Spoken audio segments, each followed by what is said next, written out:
Sir, today is the 1,000th day of the war in Ukraine.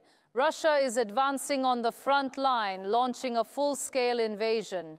But the Ukrainian army continues to push Russia in Kursk, its weakest point. While it is not known when and how the war will end, Ukrainian President Zelensky addressed the European Parliament on the 1,000th day of the start of the war. And look what he said. Ukraine has been at war for 1,000 days. The full-scale occupation launched by Russian forces continues. Putin has failed to achieve his goal of overthrowing Ukrainian President Volodymyr Zelensky and seizing Kiev, but the Russian army now has the advantage on the ground. On the Eastern Front, almost all of Donbas has been occupied. The next target is the Southern Front.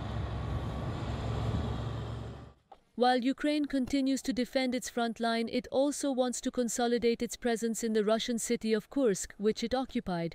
However, Putin is also counting down for the crossroads move, which he is not in a hurry. A major offensive to repel Ukrainian troops in Kursk has been planned and even allied with North Korea. There are more than 10,000 North Korean soldiers in the 50,000 troops that will participate in the Kursk offensive. Rest at least. While the situation progressed on the front line, a significant event occurred 2 months prior to Donald Trump assuming the White House. Prior to leaving office, U.S. President Joe Biden removed the restrictions on the usage of ATACMS missiles. Ukraine wasted no time and immediately began preparations to target Russia with these American-made long-range missiles. It has been indicated that the Ukrainian army's ability to hit targets with ATACMS missiles is limited to Kursk and beyond. Russia, however, is already taking cautionary measures. It has repositioned its bombers to be out of range of the ATACMS missiles. Ukraine, which depends on the support of its allies to resist Russia, wants European countries to make bold decisions as soon as possible. But the trend on the continent is in the opposite direction. Even Germany, Ukraine's biggest European arms supplier, is still opposed to long-range missiles.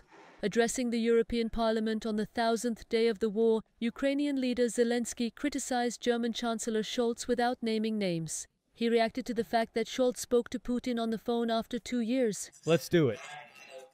While some European leaders are thinking about the elections in their countries, Putin is focused on winning this war.